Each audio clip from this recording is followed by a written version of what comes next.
Bismillah. Assalamualaikum warahmatullahi wabarakatuh. Innal hamdalillah nahmaduhu wa nasta'inu wa nastaghfiruh wa na'udzu billahi min shururi anfusina wa min sayyiati a'malina. May yahdihillahu fala mudilla lahu wa may yudlil fala hadiya lahu. أشهد أن لا إله إلا الله وحده لا شريك له وأشهد أن محمدا عبده ورسوله الذي لا نبي بعده اللهم صل وسلم وبارك على نبينا محمد صلى الله عليه وسلم وعلى آله وصحبه والتابعين بإحسان إلى يوم الدين.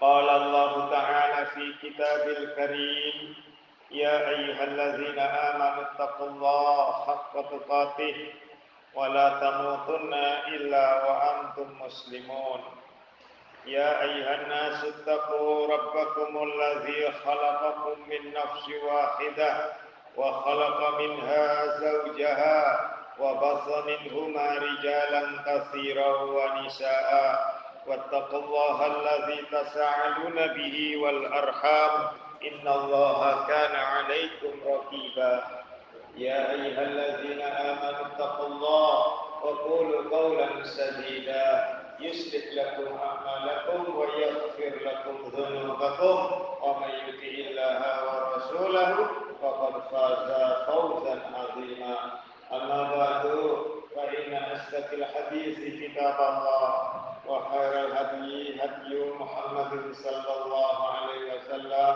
وشر الأمور محدثاتها وكل محدثة بدعة وكل بدعة ضلالة وكل ضلالة في النار. إخواني وأخواتي في الله rahimani wa rahimakumullah. Alhamdulillah Allah memperjumpakan saya dan Anda sekalian dalam rangka kajian kitab Tauhid Muhammad At-Tamimi rahimahullah ta'ala. Hari ini saya dan Anda membahas di dalam kitab Tauhid bab 38 Man ata'al ulama wal umara, sesiapa saja yang taat kepada ulama dan umara, penguasa, fi tahrim, di dalam yang diharamkan, ma ahallallah, apa-apa yang dihalalkan oleh Allah, au tahili, atau yang dihalalkan, ma harramallah, apa-apa yang diharamkan oleh Allah, faqad takhadzahum,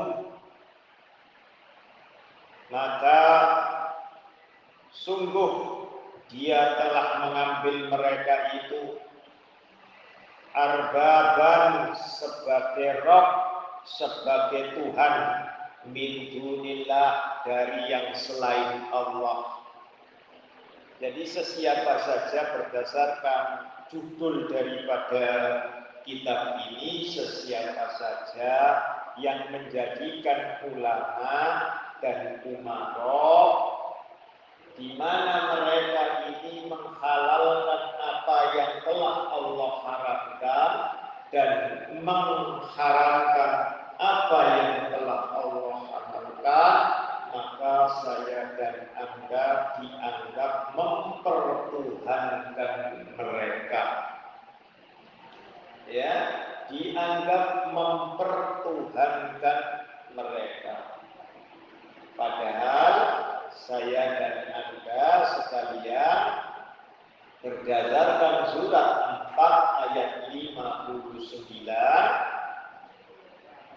ya ayyuhalladzina amanu, wahai orang-orang yang beriman, atiiullah, taatlah engkau kepada Allah, wa atiiur rasulah, dan taatlah engkau kepada Rasul wa ulil amri minkum dan para penguasa di antara kalian.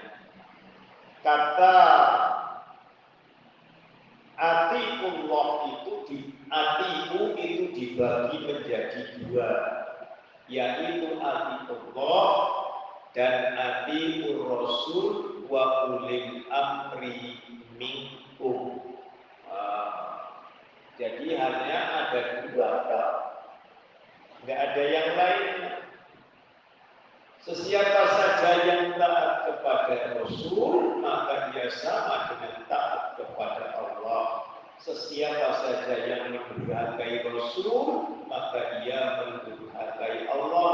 Sesiapa saja yang taat kepada penguasanya, maka ia sama dengan taat kepada Rasul. Dan sesiapa saja yang mendurhakai penguasanya, maka ia sama dengan mendurhakai Rasul. Maka sesiapa saja yang mati di atas jalan itu, maka dia amatan jahiliyah, matinya dalam keadaan jahiliyah, yaitu artinya sedang bermaksiat kepada Allah Azza wa Jalla. Ya. Kenapa demikian? Maka diteruskan pada ayat itu. Wa fa'in maka jika tanaza'tum, kalian itu tanazah itu berbeda pendapat. Ya, ada perselisihan pendapat, perselisihan karena pemikiran dan persepsi, perselisihan di dalam mencari visi dan misi.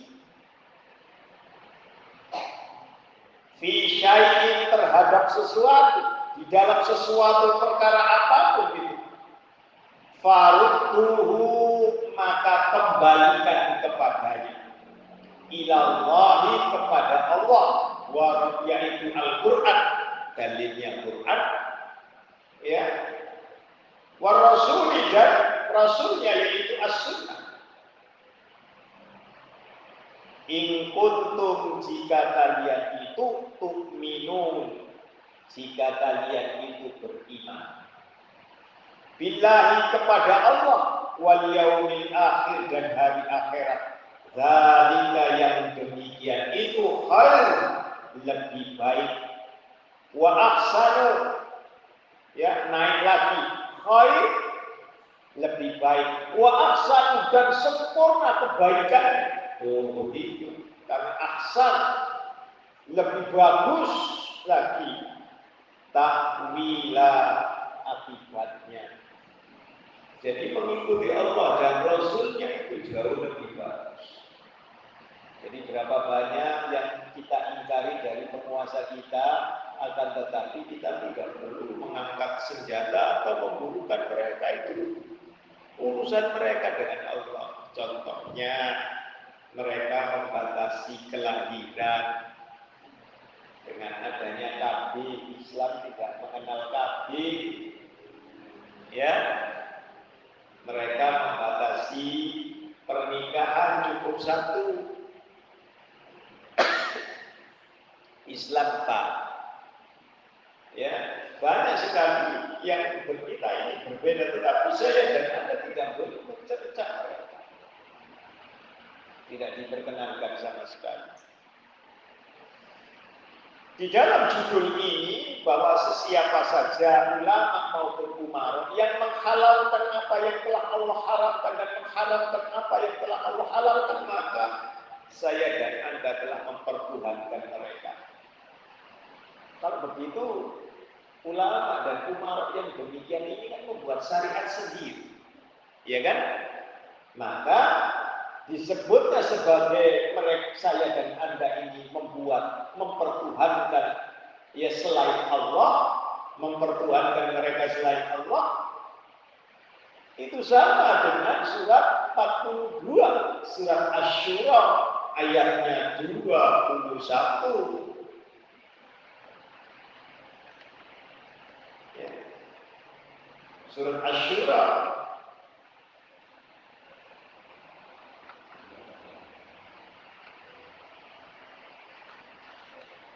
ayatnya 21 kebagikan dari separuh dari itu, ya. Maka Allah juga berfirman di sana, atau apakah lagu bagi mereka itu syurakaun, ya, mempunyai sekutu-sekutu. Apakah mereka itu mempunyai sekutu-sekutu? Syara'un, yang mereka itu membuat syariat, lahum bagi mereka, minat dini, di dalam urusan agama, malam apa-apa yang tidak yakdam diizinkan bihi dengannya Allah, oleh Allah. Jadi mereka membuat syariat sendiri selain syariat yang ditetapkan oleh Allah. Ya. Jadi mereka ini termasuk mempersekutukan Allah. Jika saya dan Anda membuat syariat tersendiri, hukumnya haram, diputar menjadi makruh. Banyak itu, ya. Walau dan sekiranya kalimatun, tidak la kalimatun, tidak ada ketetapan al-fasli terhadap fasal perkaranya. Lakod udia, sungguh-sungguh akan ditetapkan bainahum, di antara mereka itu, wa inna zalimun, dan sesungguhnya zalimun, mereka itu sungguh orang-orang yang zalim.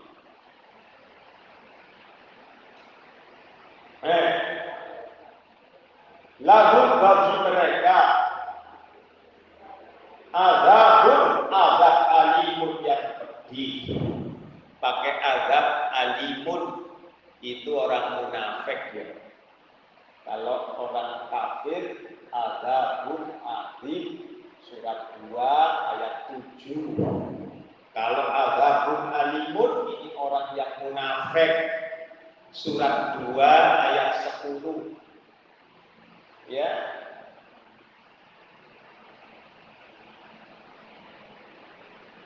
Itu fi qulubihim maradun fazadahumullahu maradah wa lahum adzabun alim bima kanu yakzibun. Ya. Kenapa saya dan Anda mempertuhankan mereka rata-rata?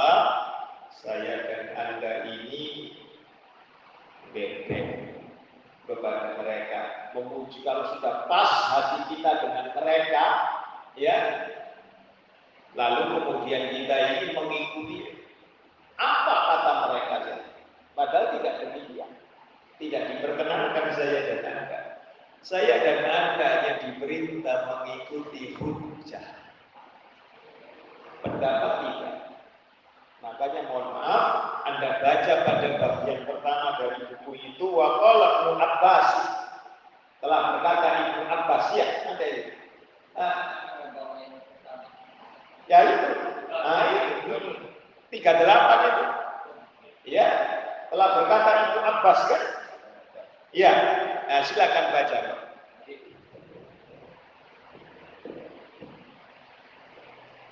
Saudara Ibnu Abbas berkata, yang artinya, aku khawatir bila kalian ditimpa hujan batu dari langit. Aku menuturkan, Rasulullah Shallallahu Alaihi Wasallam telah bersabda, tetapi kalian malah mengatakan kata Abu Bakar dan Umar. Ya, artinya apa? Dalil as-sunnah dikalahkan oleh pendapat. Ini loh yang, karena pendapat itu bisa betul dan bisa salah. Imam Malik saja mengatakan, siapapun boleh berpendapat. Lihat sifat salat Nabi tentang perkataan Imam Malik. Ya, yang Anda sudah dibagi kitabnya. Siapa saja boleh berkata, boleh berpendapat. Termasuk pendapatku boleh bisa salah dan bila bisa betul. Tetapi hanya satu manusia yang selalu betul, yaitu orang yang ada di kubur ini, yaitu Rasulullah Muhammad SAW. Anda boleh lihat itu dalam sifat salat Nabi SAW. Ibnu Qayyim al-Jauzi juga pernah berpendapat, tetapi juga salah. Saya juga kalau pendapat salah, maka saya tidak berani berpendapat. Ayo dalil sajalah, dan dalil itu harus cari yang sahih. Makanya kita belajar Sahih Targhib wa Tarhib, Sahih Bukhari, Sahih Muslim, Sahih yang lainnya, ya Ibnu Majah, Sahih Abu Dawud, yang sahih saja. Ya. Waduh.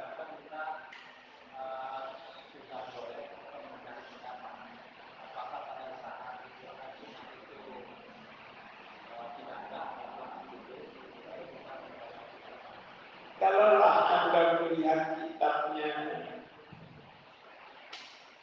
Abdul Hakim bin Amir Abdad Hafizahullah Ta'ala, yang disebut ilmu itu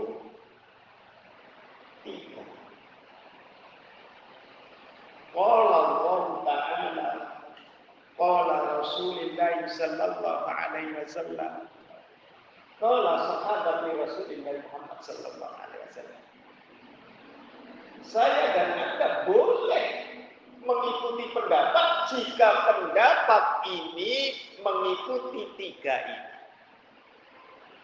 Contoh saja ada yang disebut dengan hadis maqtu.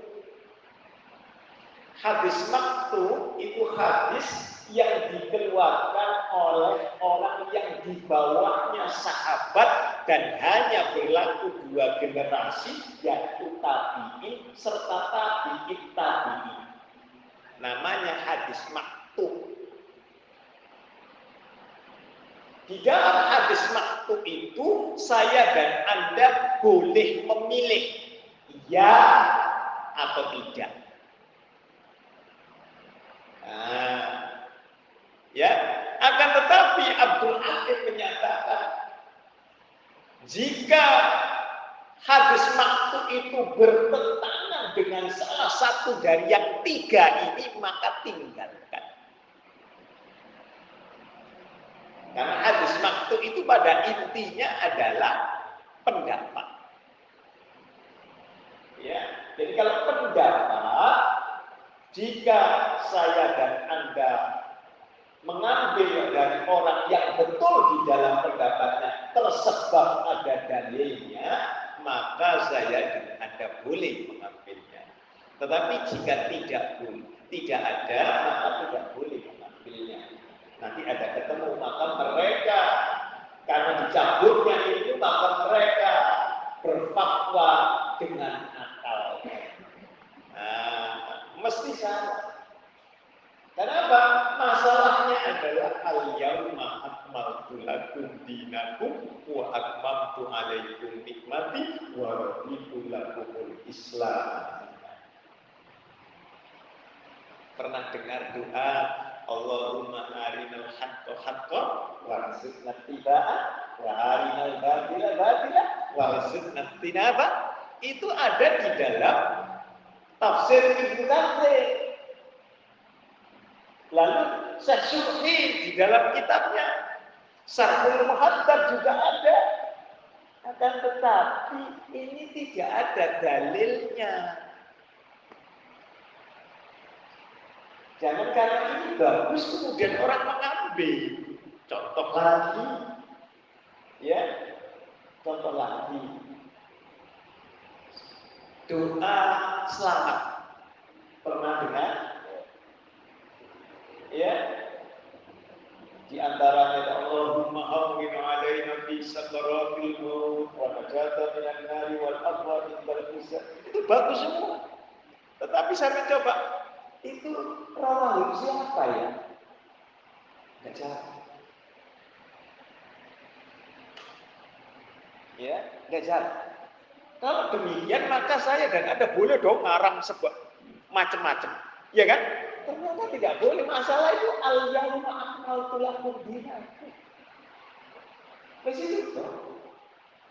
Kalau Anda dan saya ngarang macam-macam, maka Islam ini nanti bermacam-macam. Maka dikatakan al-yauma akmaltu lakum dinakum wa atmamtu alaikum nikmati wa raditu lakum Islam. Sempurna Islam nggak usah ditambah yang aneh-aneh. Wis cukup. Contoh, Islam hanya mengenal musyawarah atau yang disebut syuro. Di NU ada namanya Dewan Syuro. Karena itu mengikuti. Kalau sudah para yai langit, maksudnya itu yang tinggi kedudukannya, ya, menentukan siapa yang jadi rois am, siapa yang menentukan apa namanya ketuanya, ketua tanfidnya, semua bungkam, nggak ada coblosan. Kalau kiai langit sudah, nah ibaratnya istilahnya itu kiai langit. Kenapa? Ya ini tadi surah. Mereka landasannya apa? Kajian ilmunya, ya sholatnya, begitu. Sholat istikharah. Ini. Sedangkan negeri kita kan demokrasi. Ya kan? Demokrasi. Kan bertentangan dengan surah. Maka bagaimana kalau saya dan Anda disuruh melakukan ini negara? Maka saya pernah bilang, jika Anda dan saya miliknya itu kemudian Anda kalau tidak milik di penjara, maka Anda bisa pilih. Anda masuk penjara atau memilih karena terpaksa sambil tolak di dalam kolbu. Ya, sepanjang hidup saya sampai usia hampir 60 tahun ini, saya milih pun sepisah. Ya, sekali tok, yaitu pada usia 17 tahun. Wis, setelah itu nggak milih. Ya, kenapa tadi? Jika kalian berbeda pendapat, maka kembalikan kepada Allah dan Rasul. Kenapa rata-rata Rasul sudah mengatakan kemudian dia bilang tidak demikian. Tetapi Abu Bakar, Umar pendapat yang jalan. Ya sekarang ini pendapat. Berapa banyak orang yang berpendapat? Maka hendaknya tidak kembali kepada pendapat. Saya dan Anda rata-rata mengikuti pendapat. Ya, HSR berpendapat diikuti, diamini oleh pengikutnya. Ya, RS apa itu berpendapat, ya diikuti. Ya, tapi saya meninggalkan. Ini hadis rawahu Ibnu Hibban dan Abi Hatim dengan sanad yang jayyid. Ya, hampir-hampir ditimpa, seandainya azab disegerakan, maka akan ditimpa oleh hujan batu. Ya, tersebab apa? Dari Rasulullah dikatakan oleh mereka, ya berlainan pendapat dengan Rasulullah Sallallahu Alaihi Wasallam. Jadi mereka menisbatkan kepada sahabat ngomong begini, padahal tidak sama sekali. Berbeda dengan ucapan Rasul, maka tidak diperkenankan. Contoh ya, contoh. Anda boleh buka surat 7 ayatnya 205. Ya, contoh ini. Surat 7 ayat 205. Ya. Tata cara berzikir. Silakan. Surat Al-Alaq ayat 205 yang artinya, dan ingatlah Tuhanmu dalam hatimu dengan rendah hati dan rasa takut, dan dengan tidak mengeraskan suara pada waktu pagi dan petang, dan janganlah kamu termasuk orang-orang yang lemah. Dengan tidak mengeraskan suara, ya kan? Saya mau tanya dulu, ini bodoh-bodohan. Saya belajar sama Anda, ayo jadi orang bodoh dulu, gitu ya? Nek Quran ngomong demikian, kemudian hadis ngomong yang berbeda, yang Anda ambil siapa? Quran atau hadis?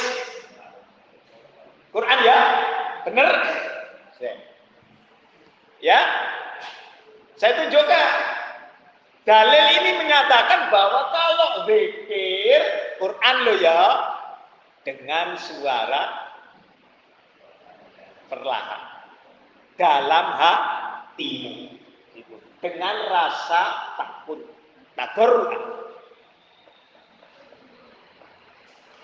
Hadis Al-Bukhari nomor hadisnya 484 sampai 886, ya, dari Ibnu Abbas, hadis mauquf, derajat kedua, bukan marfu loh ya, mauquf. Dahulu kami biasa mendengar ba'da sholat itu ya dengan gemuruh suara berzikir. Riwayat yang lain dalam gemuruh suara takbir.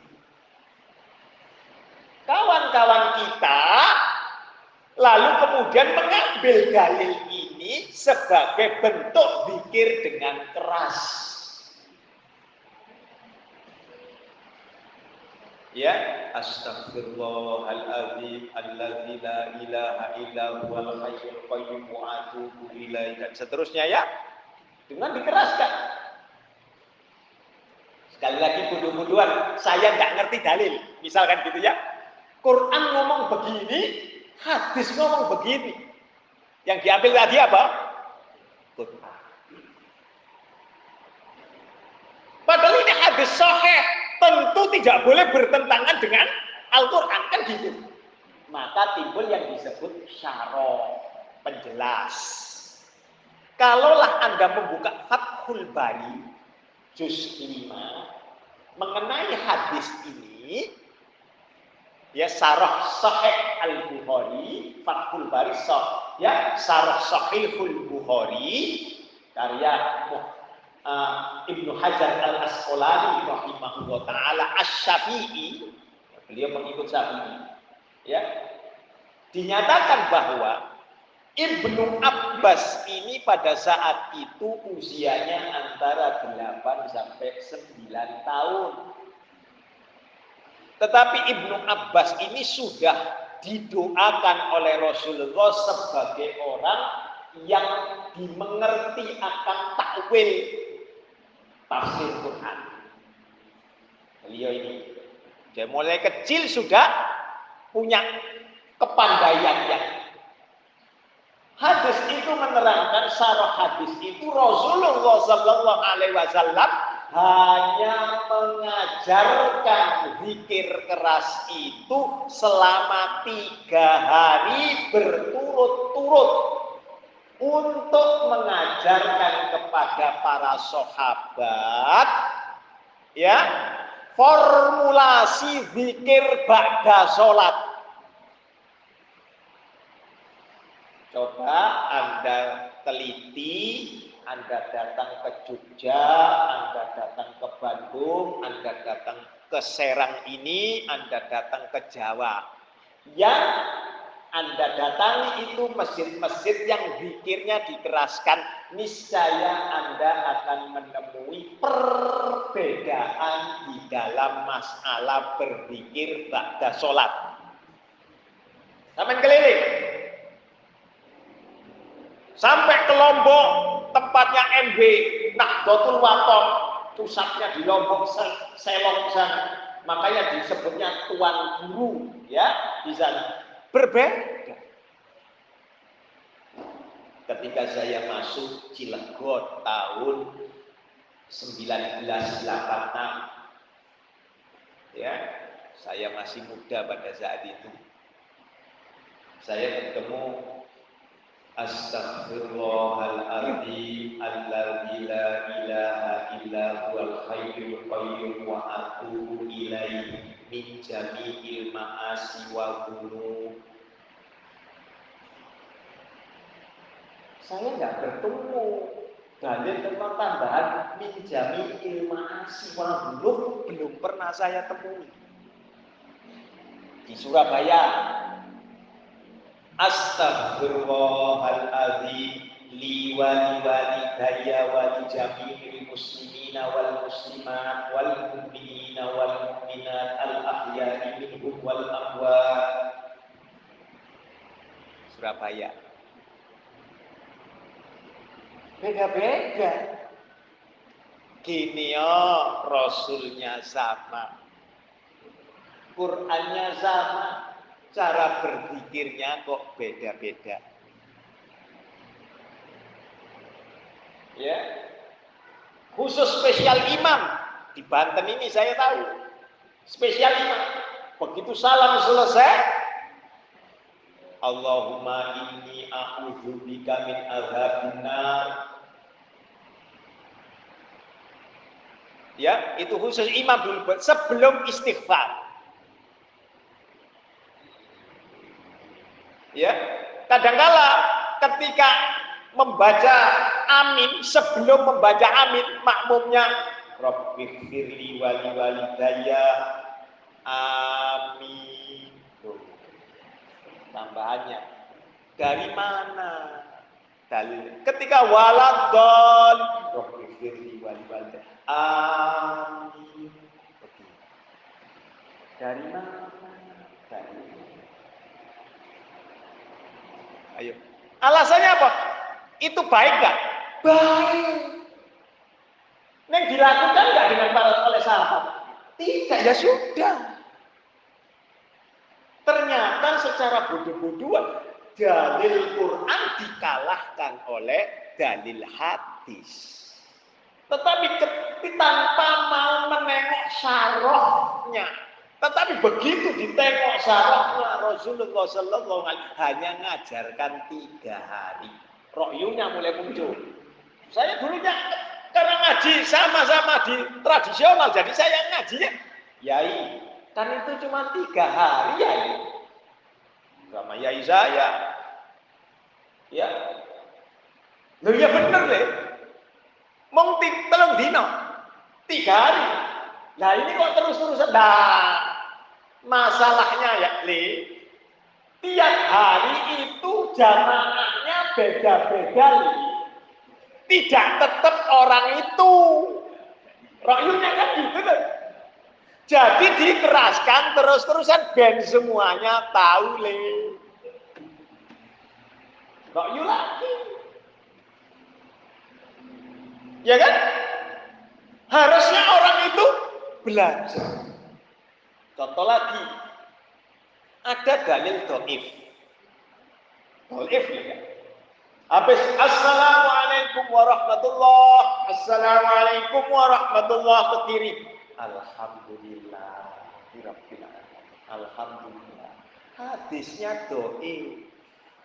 Dhaifnya gak model dhaif tok, tapi dhaifu jiddan. Ya, lebih dhaif lagi itu tidak perlu dipakai. Termasuk ngusap wajah.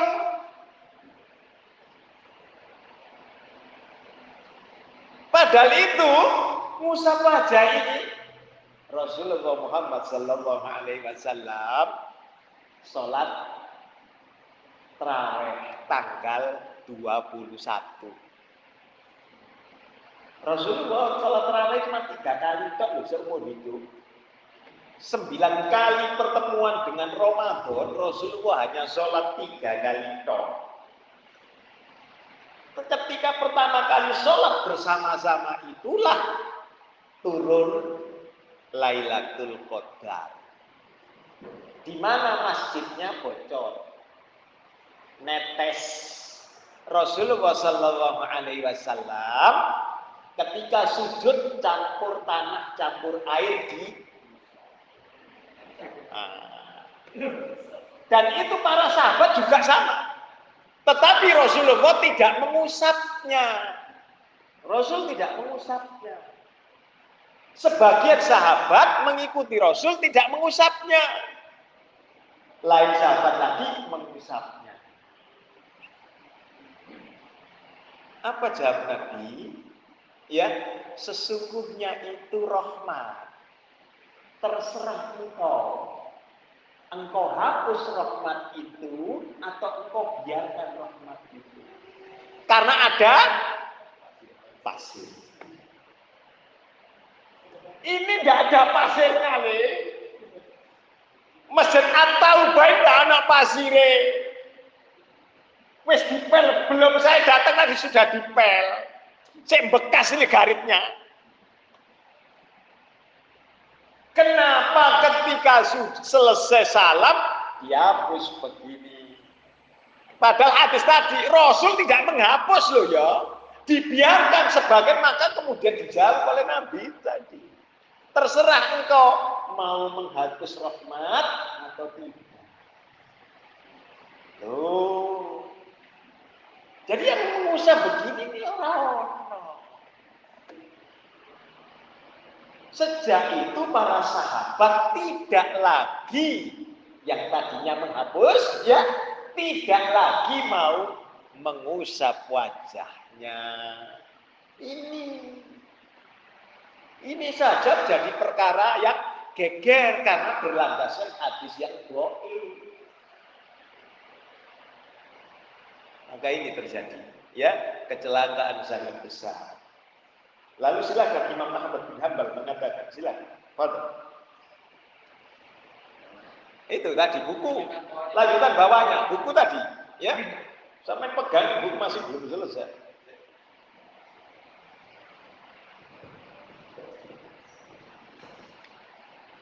Maka hendaklah orang-orang yang menyalahi perintahnya takut akan ditimpa fitnah atau ditimpa siksa yang pedih. Yaitu surat An-Nur.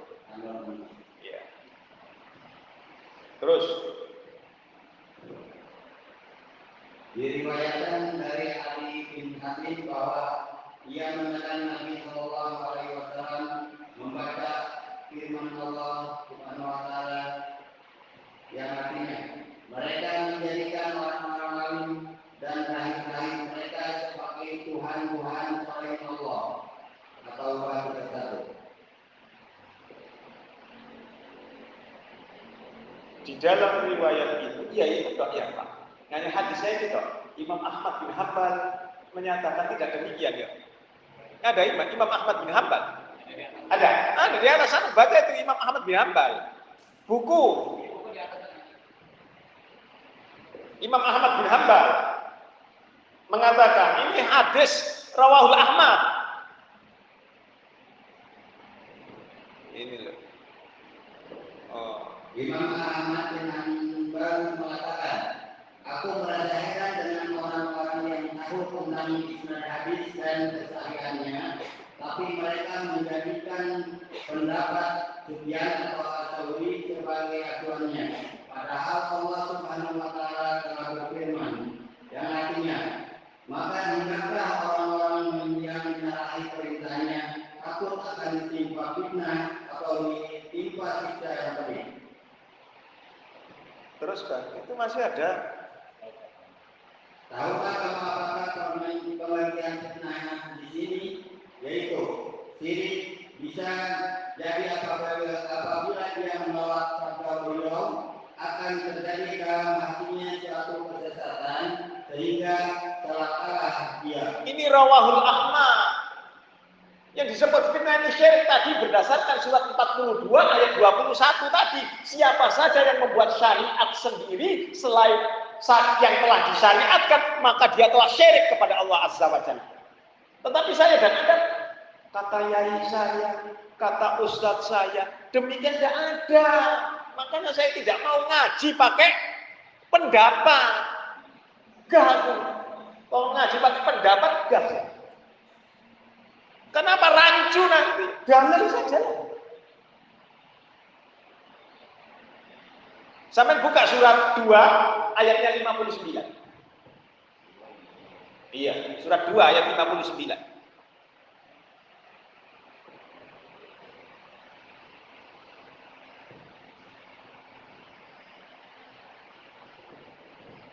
Surat 2 ayat 59 yang artinya, lalu orang-orang yang jadi mengganti perintah dengan perintah lain yang tidak diperintahkan kepada mereka, maka kami turunkan malapetaka dari langit kepada orang-orang yang zalim itu karena mereka selalu berbuat fasik.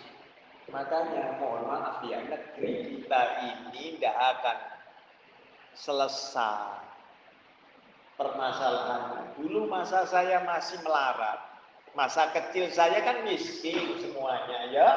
Di bawah naungannya Pak Diharto masih banyak miskin, tetapi mohon maaf, gemah ripah loh jinawi, toto tentrem kartora harjo, swasembada pangan.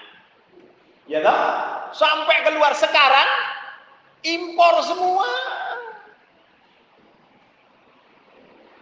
Impor semua.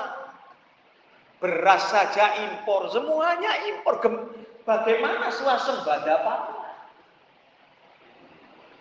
Saya dulu sesusah-susahnya, ya, untuk makan mudah, kemana-mana cari, mudah. Hanya untuk sekedar emplok-emplok saja, mudah. Sekarang ya susah betul. Ya, mana ada sekarang swasembada? Tidak ada, semuanya impor. Yang diekspor itu migas, ekspor. Sampai-sampai tambang pun dikuasai orang Kufa, ya kan?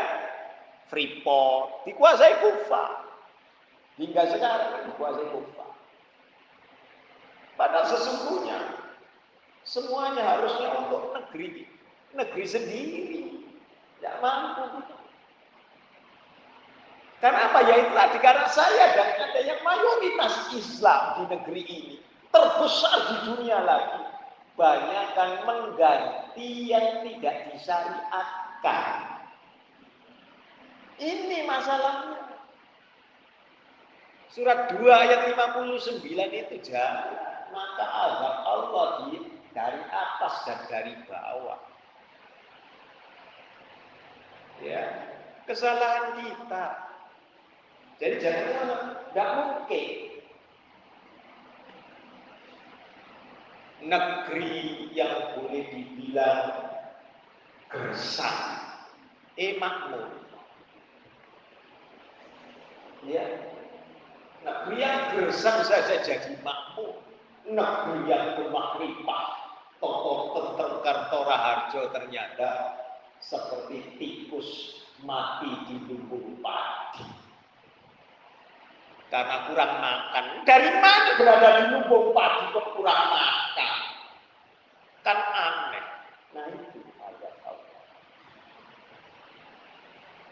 Ya, mari saya dan Anda introspeksi diri. Kapan-kapan, mohon maaf ini, kita akan membahas sesat tanpa sadar. Riyadhus Shalihin, ya, tentang sholawat. Sholawat Nabi saja. Nanti saya tunjukkan. Negeri kita ini banyak orang ngarang sholawat. Kalau sholawat Badar ada,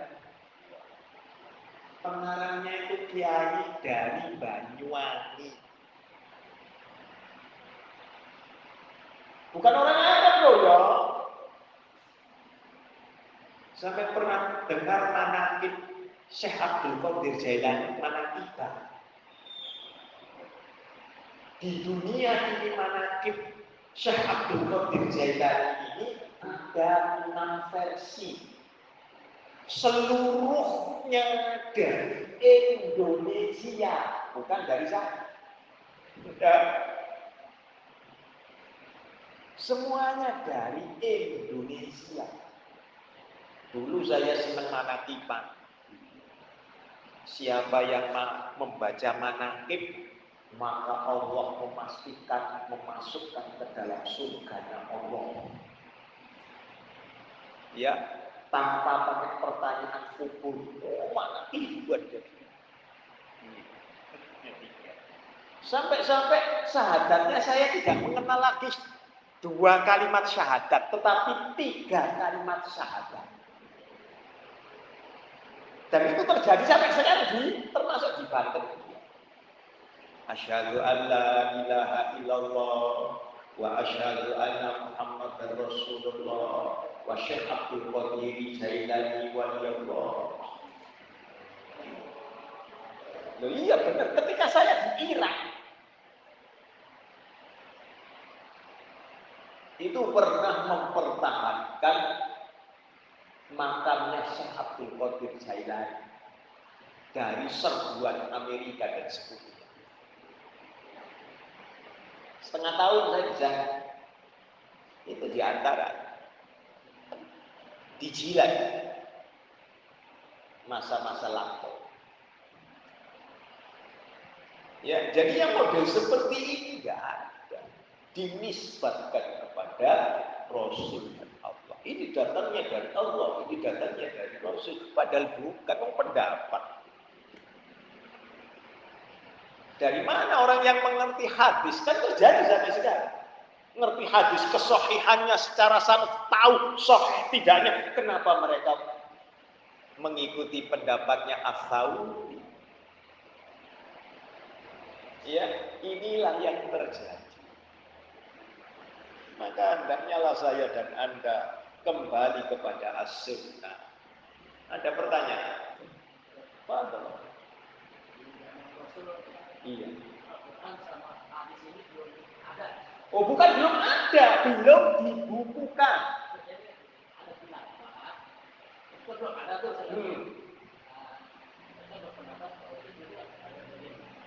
Keliru. Tandanya dia tidak baca Sirah Nabawi. Tahu Abu Hurairah? Abu Hurairah itu ahlus sufah. Dia disuruh menulis hadis oleh Rasul. Tahu Zaid bin Sabit? Itu penulis Al-Quran. Disuruh oleh Rasul menuliskannya di mana? Pelepah kurma, di kulit binatang, di batu-batu dituliskan. Makanya kemudian ketika Rasul wafat didatangi oleh Umar. Zaid, tulisan lagi dalam mushaf, dalam bentuk kitab. Kalau saya mindahkan gunung tak lakoni, katanya Zaid. Tapi menuliskannya lagi tidak ada perintah dari Rasul, tidak berani saya. Lihat sirah sahabat. Sampai dibujui. Jadi sahabat itu dibagi 2. Ada sahabat yang hafalannya itu betul. Dan perlu diketahui Quran pada saat itu berangsur-angsur. Contohnya, al-yauma akmaltu lakum dinakum pada Arafah terakhir 30. Kalau begitu, hebatnya pikiran para sahabat. Begitu kita sudah menghafal semua, tiba-tiba dimasuki tengah-tengah. Bubar enggak hafalan kita? Bubar. Nek sampai model saya begini, ya nun sewu. Wis gak nutut pikiran saya. Hebatnya sahabat itu begitu. Bisa hafal, padahal diselingi masuk ke dalamnya. Ini masuk surat Al-Maidah ayat 3 tengah-tengah lagi. Sampai baca surat Al-Yaumah itu pada hari Arafah. Turun itu.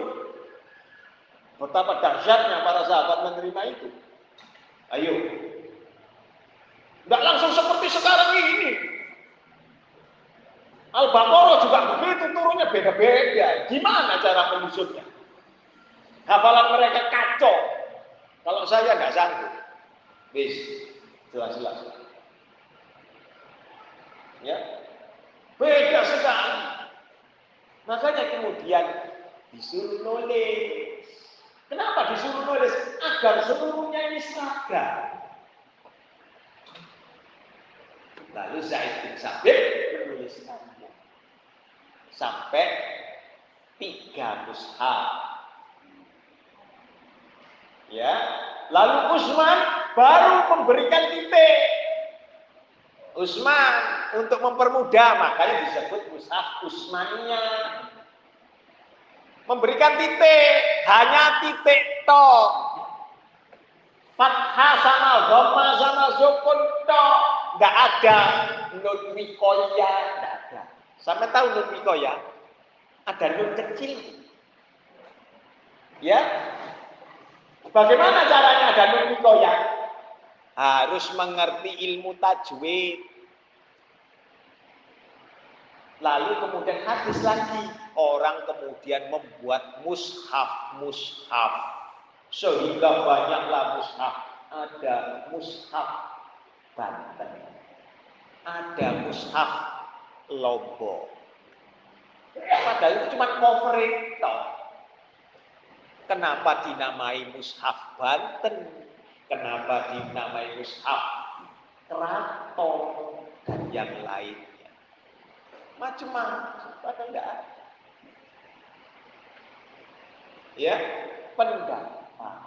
Selama ini saya enggak ngaji, langsung pendapat. Konon itu bid'ah. Dari mana bid'ah? Wong sudah pernah disuruh nulis, ya, silahkan membuka muqaddimah hadis Muslim, Sahih Muslim. Nanti Anda akan tahu. Ya, ada lagi pertanyaan, ya? Kalau tidak, pada. Oh, sampai buka Google saja ya. Kok siroh kok nanti larinya kepada siroh. Syekh Abdul Qadir Jailani itu mazhabnya Hanafi, bukan Syafi'i. Akan tetapi orang-orang menisbatkan kepada Syafi'i, keliru. Ya, Hanafi.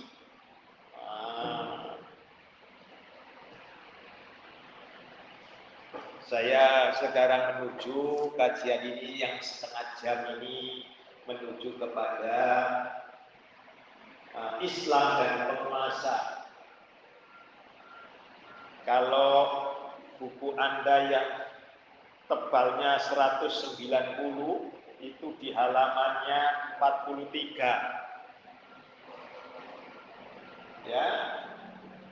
Kalau di fotokopian saya tidak tahu nomornya. Kalau di fotokopian saya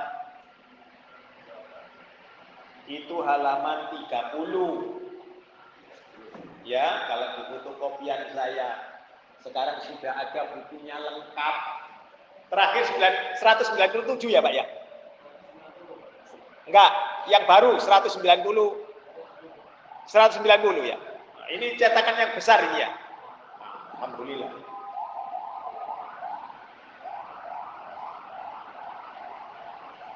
Masih banyak riwayat lainnya. Lihat kitab Mu'amalul Hukam karya Syekh Abdus Salam Barja rahimahullah taala. Ya, Sarah Riyadhus Shalihin karya Muhammad Al-Utsaimin rahimahullah taala. Ya, pada bab yang ke-60. Jadi banyak hadis ini yang banyak diselewengkan orang, dianggapnya hadis ini palsu. Secara catatan sejarah membuktikan bahwa setiap pemberontakan yang tidak dibimbing dengan ilmu syar'i selalu melahirkan kerusakan dan berakhir dengan kekacauan yang lebih besar dari kezaliman penguasa. Ya, maka di dalam Majmu' Fatawa Ibnu Taimiyah juz 28 halaman 179 itu dikatakan oleh beliau, sabar itu terhadap kezaliman penguasa adalah salah satu prinsip dari prinsip-prinsip Ahlus Sunnah wal Jamaah. Termasuk Anda dan saya sabar menghadapi suami, sabar menghadapi istri, itu bahagian dari prinsip-prinsip Ahlus Sunnah wal Jamaah. Jadi sabar menghadapi penguasa itu bagian dari itu. Ya. Lalu ada orang yang berkata, penguasa sekarang itu lain dengan penguasa dahulu. Itu kan zamannya para sahabat, di mana itu nggak begitu. Kan banyak yang begitu. Sudah saya tulis ya, sudah saya mengerti. Karena saya juga ngeyel dari dia sama. Wong saya ini juga ahli begitu dulunya. Ya. Maka ada ulama yang bernama Abu Al-Walid Al-Tartusi rahimahullah ta'ala. Jika engkau berkata penguasa di masa ini tidak seperti penguasa di masa lalu, maka dijawab bahwa rakyat sekarang pun tidak seperti rakyat di masa dahulu. Dan engkau tidak lebih berhak mencela penguasamu ketika engkau memperbandingkan dengan penguasa dahulu daripada penguasamu mencelamu ketika dia membandingkan rakyat yang hidup di masa lalu. Maka kemudian timbul khilafah, asal katanya apa? Khalifah. Pengen khilafah ditegakkan seperti sahabatnya khalifah pada masa Abu Bakar, Umar, Utsman dan Ali. Padahal mereka tidak paham bahwa rakyatnya sudah berbeda. Itu hanya dari golongan mereka lah menganggapnya. Dari mereka lah yang paling baik sehingga mereka mengkafirkan orang-orang ghairu golongan mereka. Bukan ghairu Islam tapi ghairu golongan mereka, maka mereka mengkafirkan, namanya takfir. Sampai sholat di najis, anjing barisan sholat, babi masuk masjid, na'udzubillah. Sesama musyrik namanya takfir, mudah mengkafirkan. Itu yang timbul sekarang ini. Itu kan Muhammadiyah, itu kan NU, itu kan Persis, itu kan FPI, itu kan sebegitu terus begitu. Dan masing-masing kelompok merasa dirinya paling benar. Kenapa tidak Islam? Saya mau tanya, Islam Muhammadiyah itu rasulnya siapa sih? Islam NU itu rasulnya siapa? Islam Persis itu rasulnya siapa? LBI itu rasulnya siapa? Kalau LBI ngomong rasulnya Abu Ubadah, Lubis yang dari Kediri, ya na'udzubillah min dzalik. Sebagaimana Ahmadiyah mengatakan Ahmad Ghulam bin Rizal mengatakan sebagai penerus Rasulullah Muhammad SAW, maka kafirlah juga. Kenapa kita tidak bisa Qurannya sama, hadis yang sama, akan tetapi bedanya apa sih pendapat? Itu yang berbeda-beda. Ya.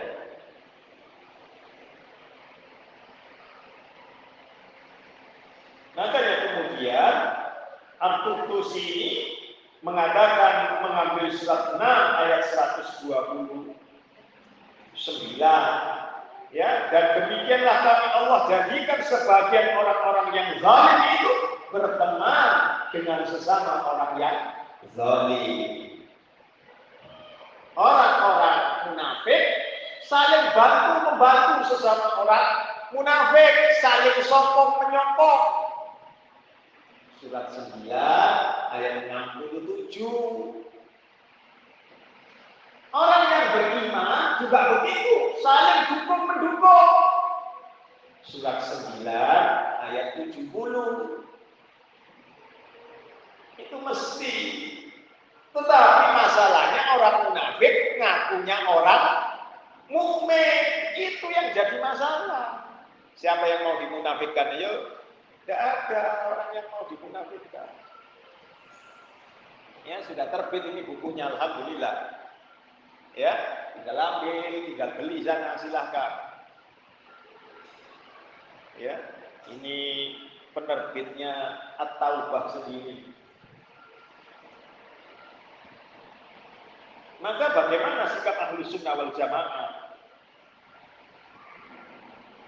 Mari kita lihat Hasan al-Basri rahimahullah ta'ala.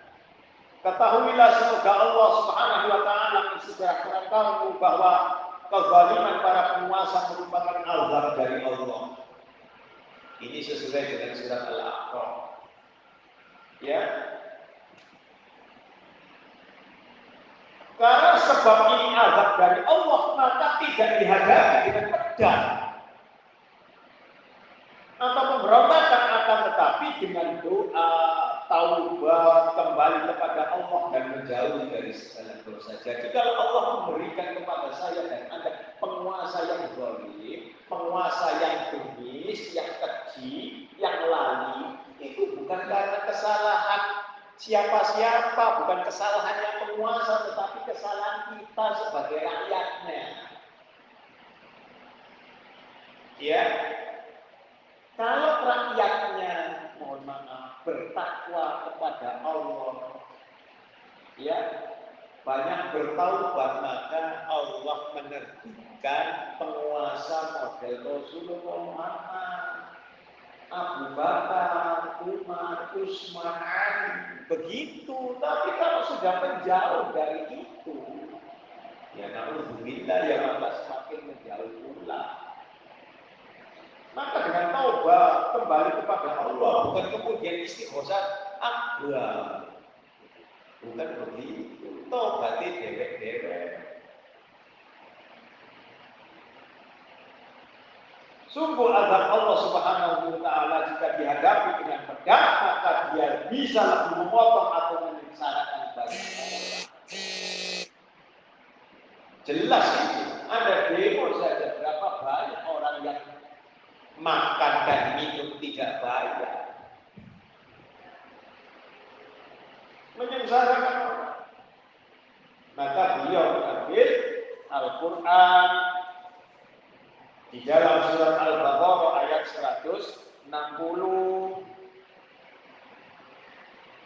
Ya, padahal apa yang terjadi ini kita masih kalah dengan Al-Mubir, Al-Hajjaj itu sampai membunuh lebih dari 120.000 jiwa. Ya. 160 adalah kembali bertaubat. Itu syaratnya taubat bagi orang yang menyembunyikan Al-Quran. Tetapi bagi mereka yang dari munafik, surat 4 ayat 146.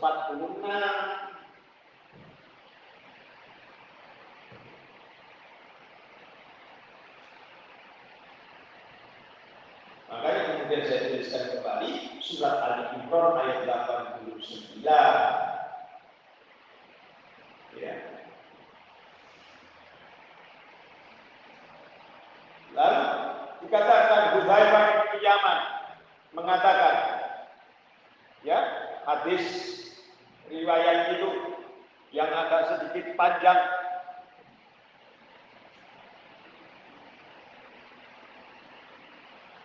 Dikatakan di sana Hudzaifah bin Yaman, qala qultu kaifa asna'u ya Rasulullah in adraktu dzalik. Akan datang setelahku para pemimpin yang tidak mengikuti petunjukku dan tidak pula menjalani sunnah. Ya.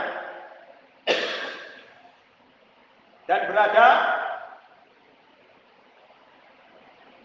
tidak menjalani sunnahku, dan akan berada pada mereka orang-orang yang hati mereka adalah hati-hati setan yang berada di dalam jasadnya manusia. Lalu Hudzaifah berkata, ya Rasulullah, apa yang aku perbuat jika aku menemui mereka? Lalu Rasulullah Shallallahu Alaihi Wasallam bersabda, tasma'u, dengarkan, wa tuti'u, dan taatlah, lil amiri, kepada penguasamu, wa in, dan jika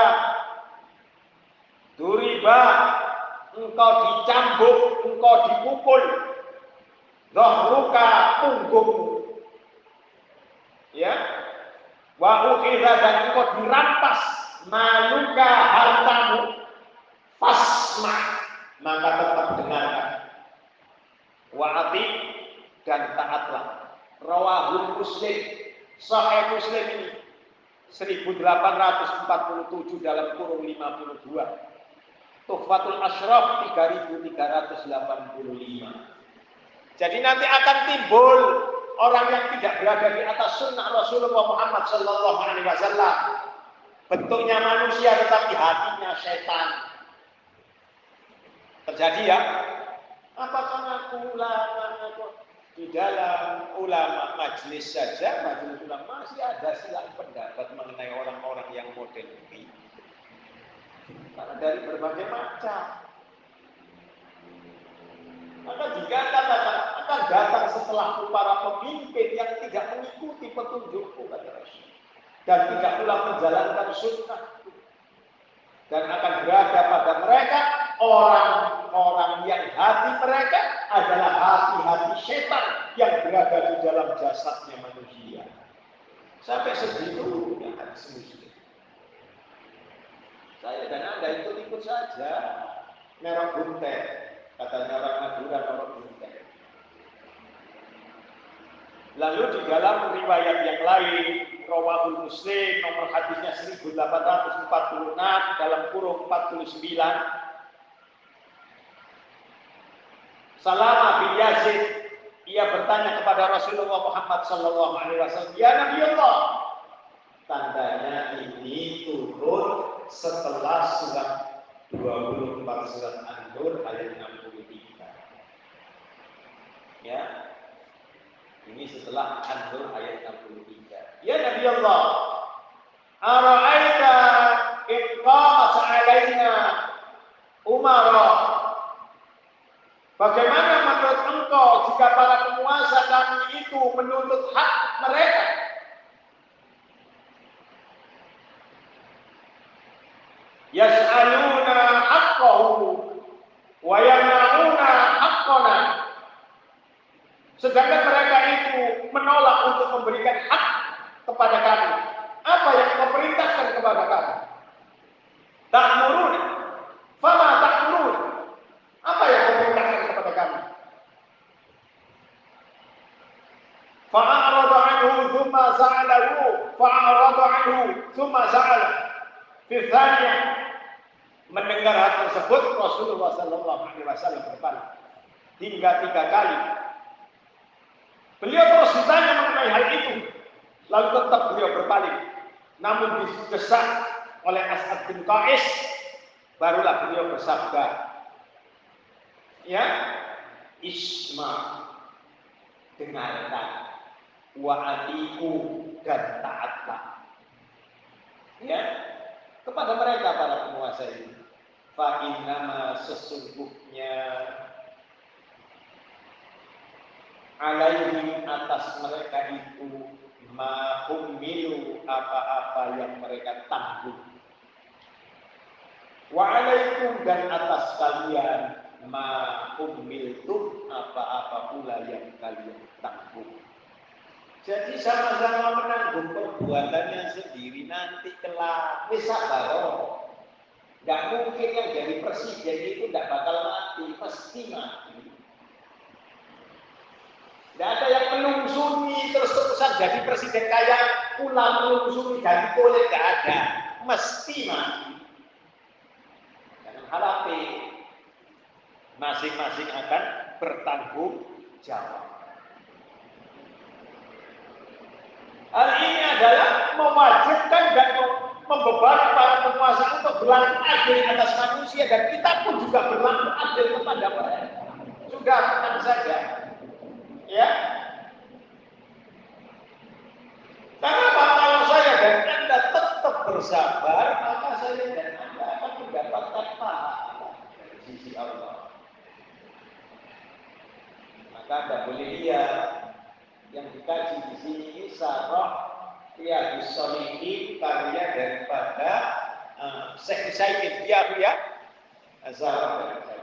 Nah, ini saya sebutkan Syarah Sahih Riyadhus Shalihin Muhammad Ibnu Utsaimin, ya, bab 60 itu sampai baca di sana, nanti ada tulisan karya beliau.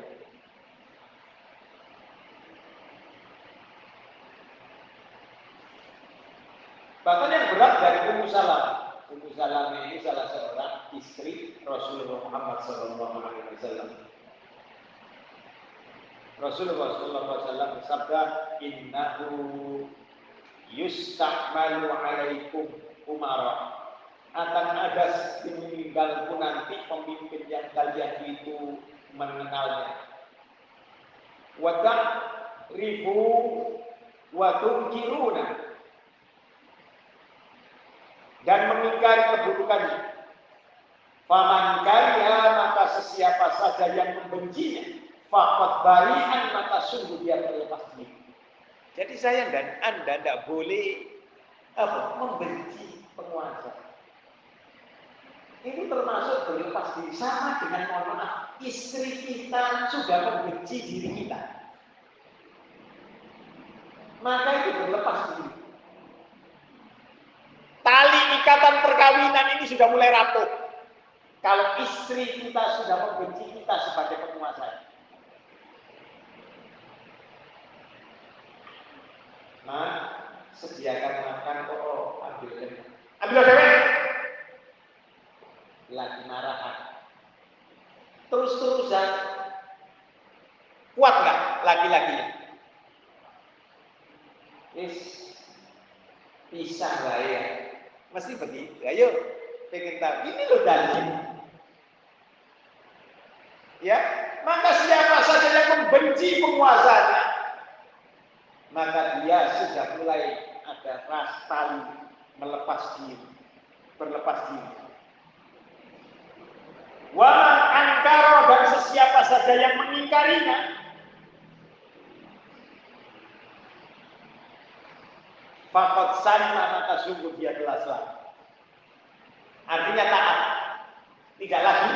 Maka bagaimanapun juga itu suamiku, selamat. Sudah. Sabarkan lagi. Udah tenang. Bagaimanapun juga dia itu orang tua saya. Seburuk apapun dia itu orang tua saya. Tenang sih. Wis gak bapak-bapak, nggak ada lagi begitu. Ya, saya menyesal dilahirkan dari rahim.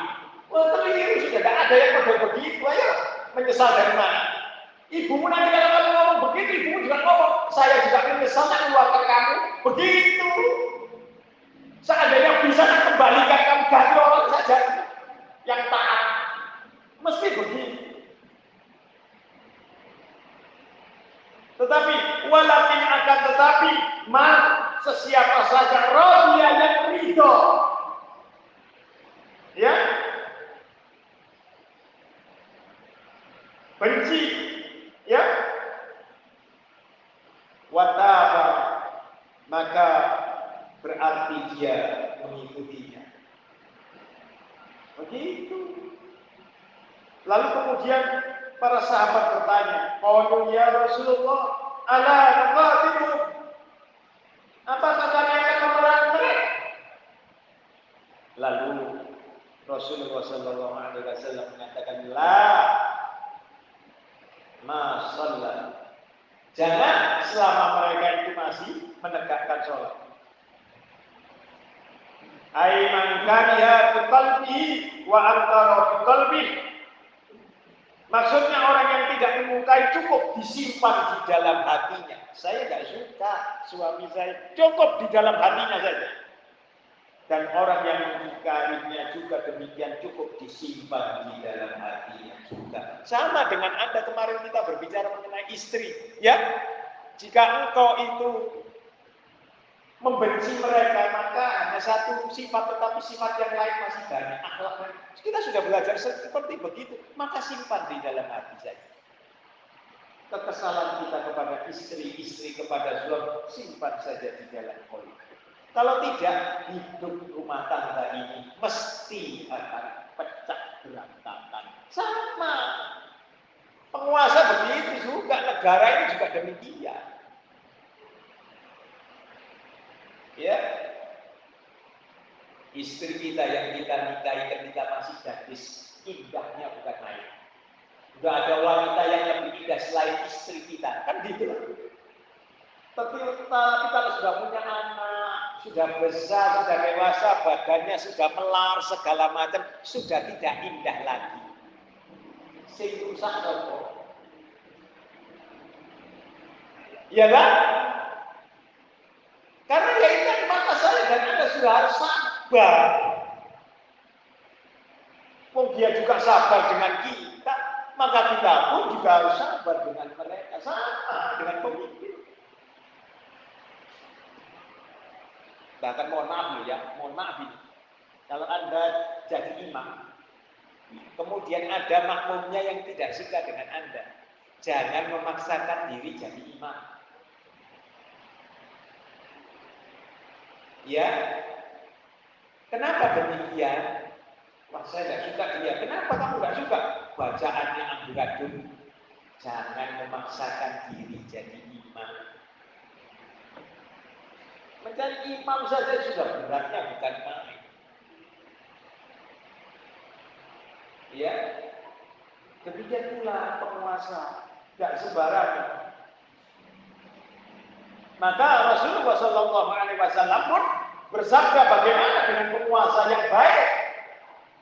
Itu di dalam Muslim, nomor hadisnya 1855 dalam kurung 65 dan 66. Sebaik-baik penguasa kalian adalah mereka yang kalian cintai, dan sebaliknya mereka pun mencintai kalian, saling mencinta. Rumah tangga juga begitu, kalau saling mencinta, saling menyayangi, mesti bagus. Mereka selalu mendoakan kalian sebagai rakyatnya, suami mendoakan keluarganya, dan kalian pun keluarga selalu mendoakan mereka, para suami. Begitu.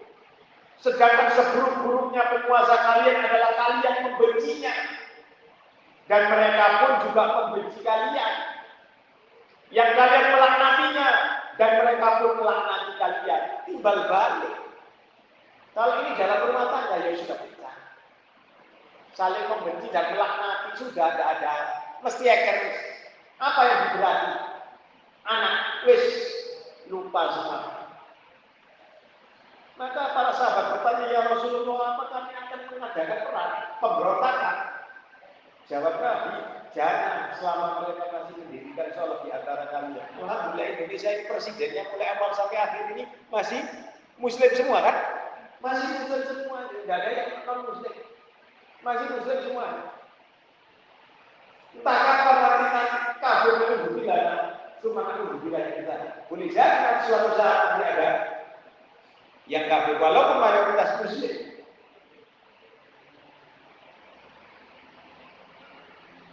Jika kalian melihat para penguasa kalian ada sesuatu yang kalian benci, maka bencilah perbuatannya, dan jangan kalian cabut tangan kalian dari ketaatan kepadanya, yaitu dengan memberontak. Kalian tidak usah dicerca. Jadi para pendemo, sebaiknya Anda introspeksi diri, ayo bertobat. Mohon kepada Allah. Semoga Allah memperbaiki diri kita nanti ke depan tahun 2024 menjadi pemimpin yang lebih baik lagi. Begitu saja. Ngapain susah-susah? Ternyata hasilnya lebih buruk ya kan? Jangan salahkan pemimpin. Salahkan diri kita, ternyata kita jauh dari taubat, jauh dari Allah. Itu saja. Ya. Ada pertanyaan? Ya, artinya kalau kita tidak berlepas diri, bagaimana kita bisa merubah keadaan yang lebih baik? Kalau kita sendiri mau, kan yang paling sedikit mudarat atau di antara dua pilihan itu. Saya mau tanya kepada Anda. Anda pernah nasihat istri? Anda pernah nasihat anak? Berubah? Langsung berubah? Ya.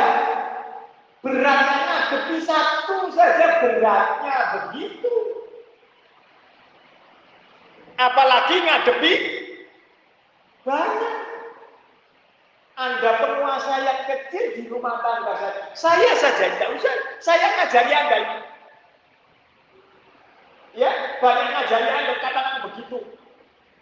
Ternyata saya ngajari istri dan anak saya beratnya bukan main. Saya ngajari, mohon maaf ini, Mbak, Mas, wudhunya yang sempurna ya. Halah kayak Tuhan saja Papa ini. Sana ngaji ya sana. Ajaran orang lain jangan ngajar saya. Loh.